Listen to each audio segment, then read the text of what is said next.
We are just so incredibly thrilled to have you here with us today. Yes, absolutely. A massive welcome to you all. I have been honestly looking forward to this conversation all week. Oh, me too. It's going to be a great one. But before we even get into our topic, I have to make a deeply embarrassing confession to you. Uh-oh, what did you do? Well, you know that horrifying little notification your smartphone sends you on Sunday mornings? The one that just proudly announces your average daily screen time for the entire week? Oh, no, stop. I am laughing because Ew. I am absolutely terrified of that weekly notification.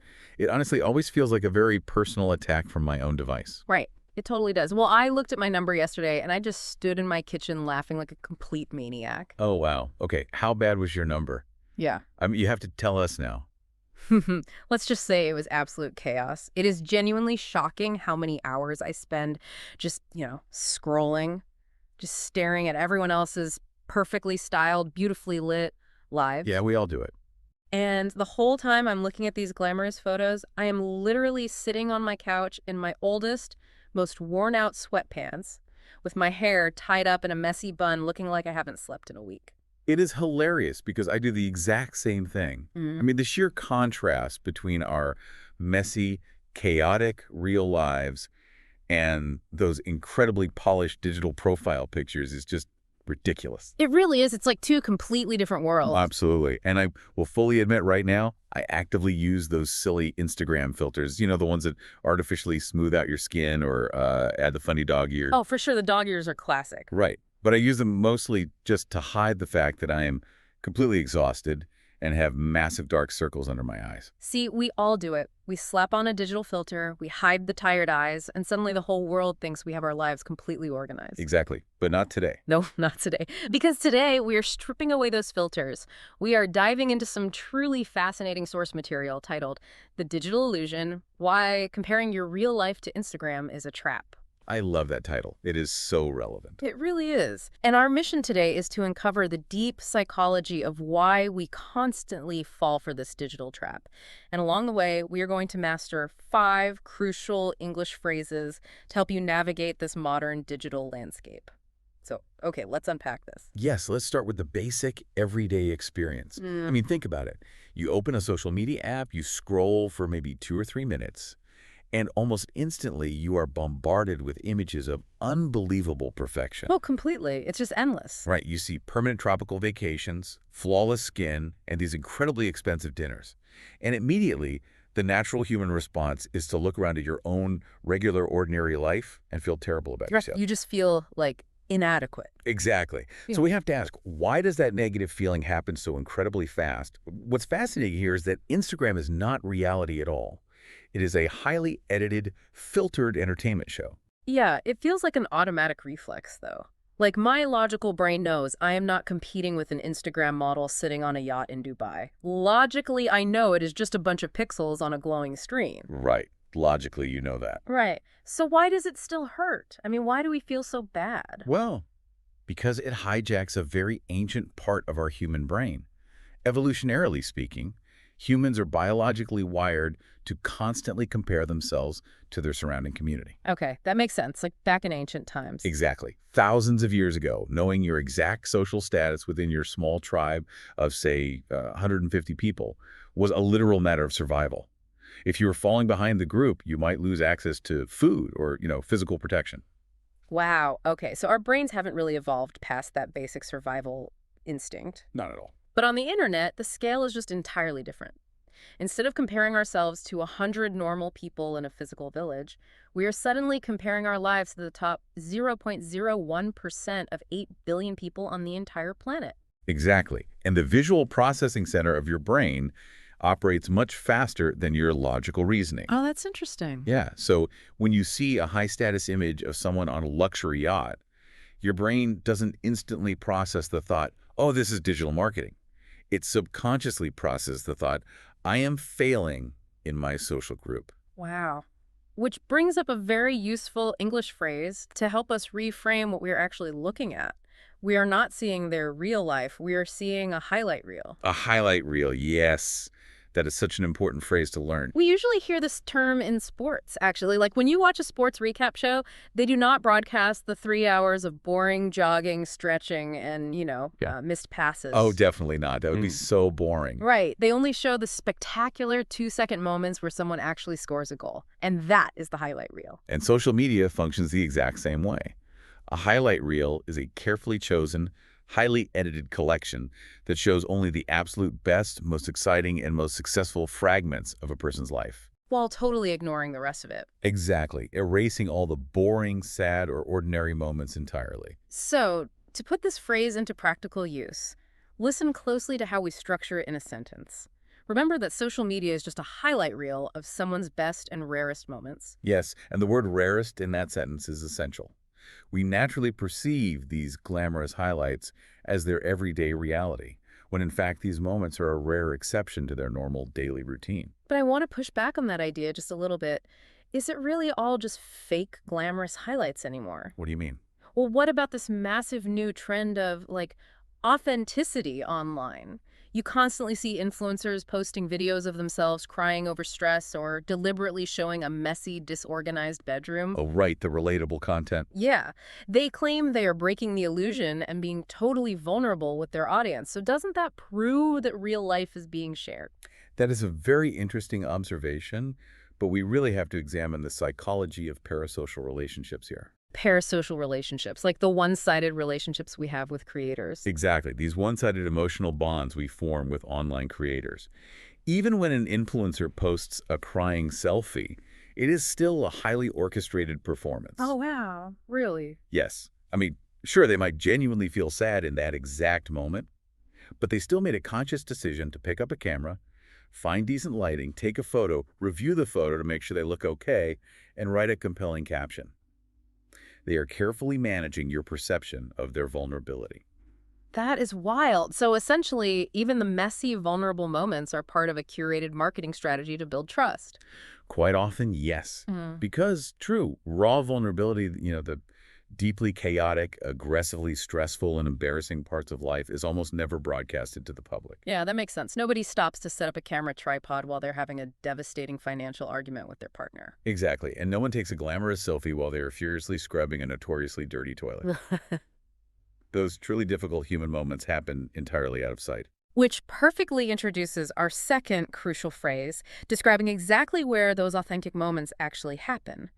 They happen behind closed doors. Behind closed doors, yes, a very common and powerful idiom. When we use this idiom in conversation, it means an event occurs privately, in secret, and far away from public observation. It represents the physical and emotional private space where real, unedited human struggles actually take place. Regardless of how wealthy, successful, or beautiful someone appears online, the human condition dictates that they experience severe stress, anxiety, and messiness privately. So true. Let's lock in how to use this phrase naturally in a conversation. They look perfectly happy on camera, but behind closed doors, they face the exact same daily struggles. That sentence is incredibly grounding for anyone feeling overwhelmed by social media. It serves as a great reminder that the public face is never the complete story. Definitely. Now think about this like a fast food commercial. You know when you see a burger on TV and it looks absolutely perfect? Oh yeah, the bun is flawless, the lettuce is perfectly crisp. Right. But in reality, they use like glue instead of cheese, and they paint the grill marks on the meat. It's totally fake. Why do we constantly compare our messy behind-the-scenes reality in our own kitchens to someone else's flawless painted advertisement? That is such a brilliant analogy. It really is an advertising. Right. So if we accept that the highlight reel is heavily curated and the genuine struggles happen behind closed doors, the next logical question we have to explore is the motivation. Like, why? The financial aspect of it, you mean? Yeah. Why go through all this exhausting daily effort to hide reality? If everyone inherently knows human life is messy, why not just show the unedited truth? Well, to understand the motivation, we have to look closely at the economics of the internet. We often mistakenly view social media as a casual, fun tool for connecting with our friends. But for major influencers and popular bloggers, it is a full-time, multi-million-dollar broadcasting industry. Wow, multi-million-dollar, that's huge. It is. They are directly competing with Netflix, YouTube, and traditional television for the single most valuable resource on Earth, which is human attention.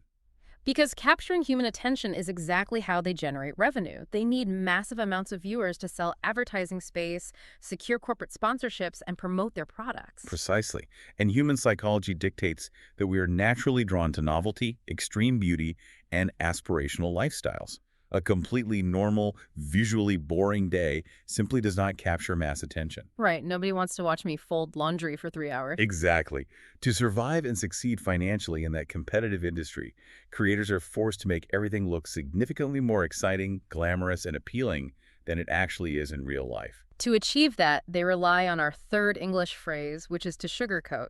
This is such a wonderfully vivid idiom. It really is. It paints such a clear picture. Imagine holding a really bitter, terrible tasting pill. If you covered it in a thick layer of sweet sugar, if you literally coat it in sugar, that bitter medicine suddenly becomes very easy to swallow. Yes, exactly. So, in modern conversation, to sugarcoat means to artificially make a negative, boring, or ordinary situation like much more attractive and perfect than reality. It is the act of sweetening the truth for public consumption. In the digital world, this sugarcoating is quite literal. It involves applying color-correcting filters to videos, adding dramatic emotional music to a boring walk, and carefully editing out any awkward pauses in a conversation. So true. Here is how you can practically use this phrase in a sentence. Bloggers always sugarcoat their daily routines to make their videos look more exciting and glamorous. And realistically, they have no other choice.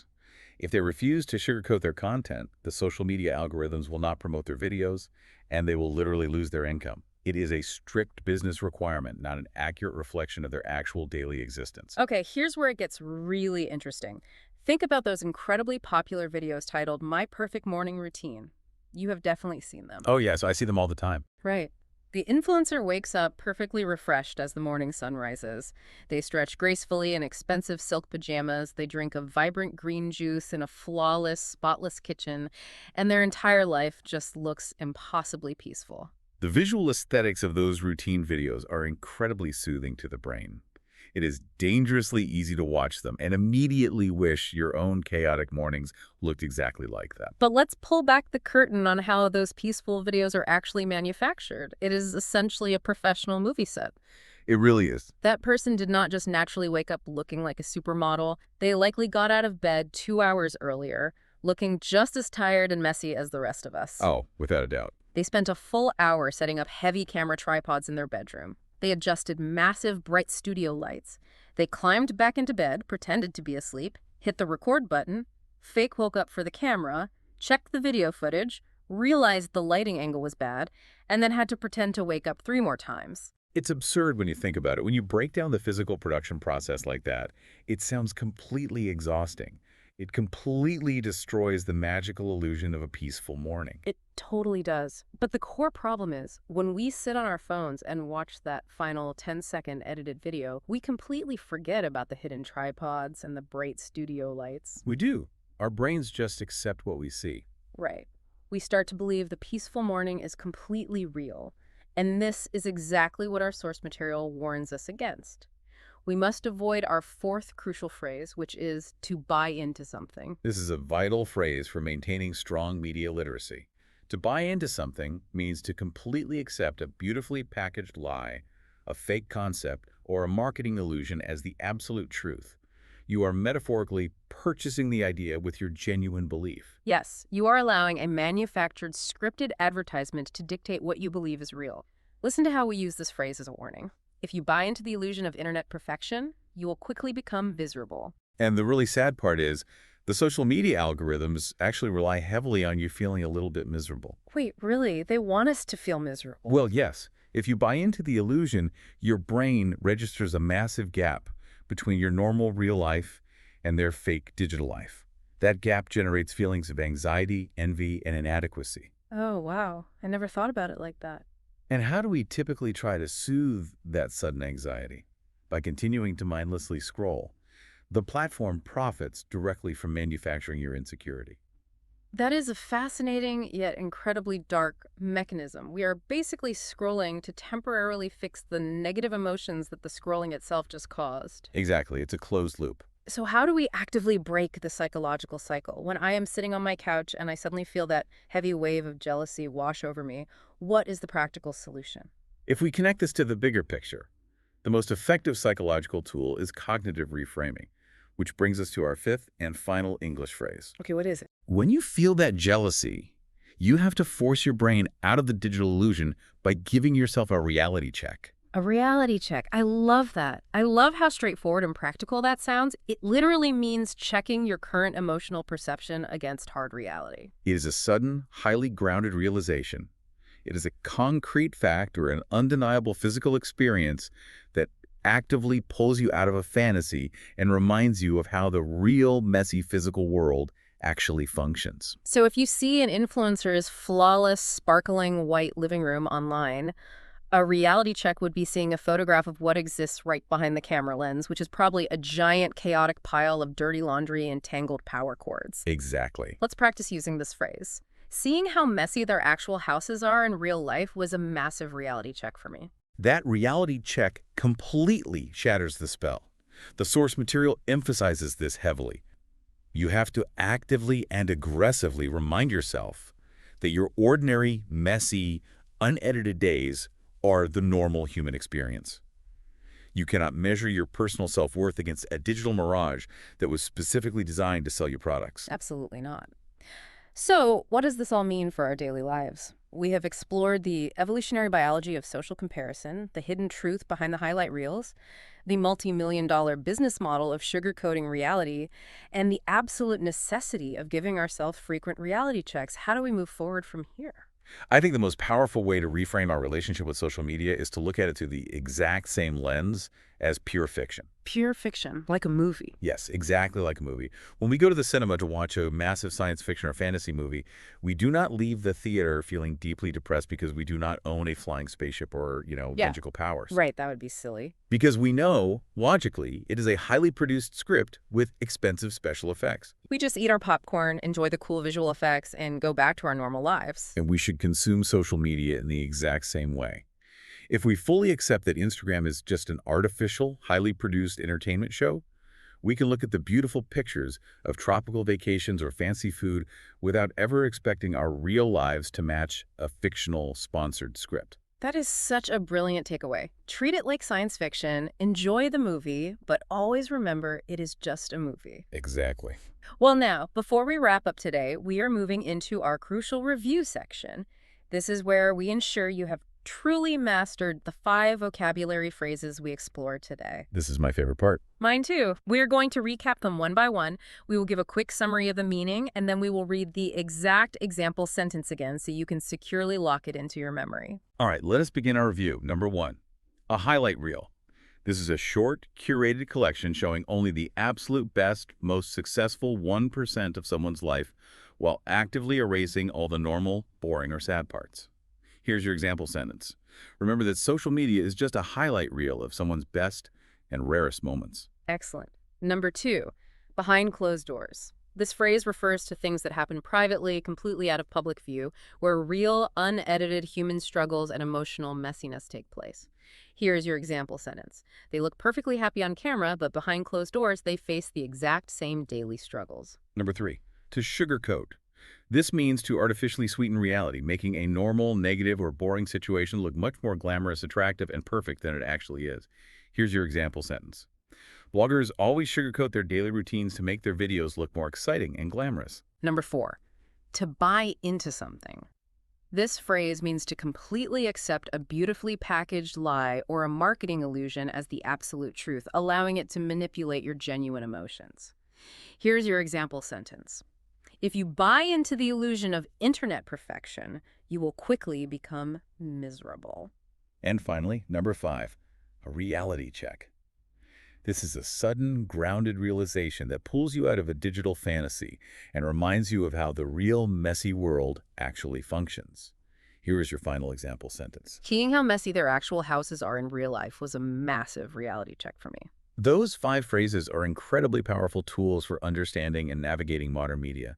They really change how you see things. They absolutely do. Now, we have a very important question for you, our listener, and we genuinely want to hear about your experiences. Yeah. How many hours of screen time do you have daily? And have you ever felt bad about your life while scrolling through Instagram? Let us know in the comments below. Yes, please share your thoughts with us. We have already confessed our completely embarrassing screen time habits, so you are in very safe company. You really are. We absolutely cannot wait to read your comments. Thank you so much for joining us on this deep dive today. Always remember, your real, unedited, beautifully chaotic life is absolutely wonderful exactly as it is. Take a deep breath, put the phone down for a little while, and we will talk to you again very soon. Goodbye. Goodbye, everyone. Have a wonderfully real, unedited day.